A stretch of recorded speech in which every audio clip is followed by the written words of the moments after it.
ایک بدو صبح صبح امیر المومنین عمر بن خطاب رضی اللہ تعالی عنہ کے گھر اپنی بیوی کی زبان درازی کی شکایت کرنے آیا۔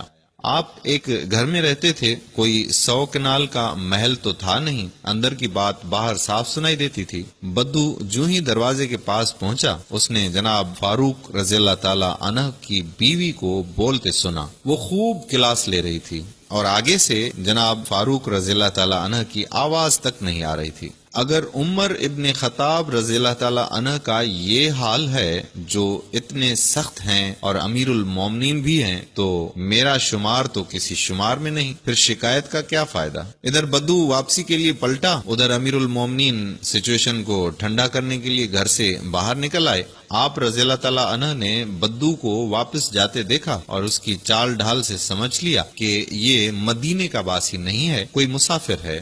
آپ نے اس کو آواز دی کہ بھائی کسی کام سے آئے تھے؟ وہ واپس پلٹا اور کہا کہ امیر المومنین، میں اپنی بیوی کی شکایت لے کر آیا تھا کہ وہ مجھے بہت ڈانٹتی ہے، مگر آپ کو بھی اسی مصیبت میں مبتلا دیکھ کر واپس جا رہا تھا کہ جب امیر المومنین کا خود اپنا یہ حال ہے تو پھر ہمارے لیے بھی صبر کے سوا کوئی چارہ نہیں ہے۔ امیر المومنین عمر فاروق رضی اللہ تعالی عنہ نے اسے نصیحت کی، فرمایا اس کی یہ ساری باتیں میں اس کے ان احسانات کے بدلے برداشت کرتا ہوں جو وہ مجھ پر کرتی ہے۔ وہ میرا کھانا تیار کرتی ہے، میری روٹی پکاتی ہے، میرے کپڑے دھوتی ہے، میری اولاد کو دودھ پلاتی ہے اور میرے دین کی حفاظت کرتی ہے اور مجھے حرام سے بچاتی ہے، اور یہ سب اس پر واجب بھی نہیں ہے۔ اس شخص نے کہا کہ امیر المومنین، میری بیوی بھی یہ سب کام کرتی ہے۔ آپ نے فرمایا تو پھر اس کو برداشت کرو، یہ تھوڑی سی مدت ہی کی تو بات ہے، پھر نہ ہم رہیں گے اور نہ وہ۔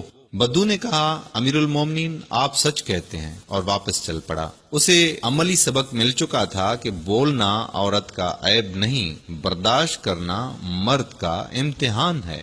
ایک آخری بات عرض کرتا چلوں کہ اگر کبھی کوئی ویڈیو، قول، واقعہ، کوئی سچی کہانی یا کوئی اچھی تحریر وغیرہ اچھی لگے تو مطالعے کے بعد مزید تھوڑی سی زحمت فرمایا کریں، اپنے دوستوں سے بھی شیئر کر لیا کیجیے۔ یقین کیجیے کہ اس میں آپ کا بمشکل ایک لمحہ صرف ہوگا، لیکن ہو سکتا ہے کہ اس ایک لمحے کی اٹھائی ہوئی تکلیف سے آپ کی شیئر کردہ تحریر ہزاروں لوگوں کے لیے سبق آمیز ثابت ہو۔